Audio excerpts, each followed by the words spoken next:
Investavimas iš įmonės yra tik viena dalis finansų valdymo viso paveikslo ir strategijos.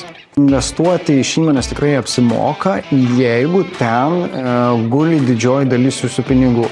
Jeigu tie pinigai yra jūsų asmeniniai banko sąskaitoje, tada jo investavimo logika persikelia daugiau į asmenį. Investuodami iš įmonės taupote mokesčius. Vienas dalykas, tai taupote gyventojų pajamų mokestį, tai nereikia išsimokėti dividendų, o gal atlyginimas, o tokio didelio nereikia išsimokėti, tai čia yra akivaizdus sutaupimas. Kitas dalykas, yra tam tikros lengvatos, jeigu investuojate iš įmonės.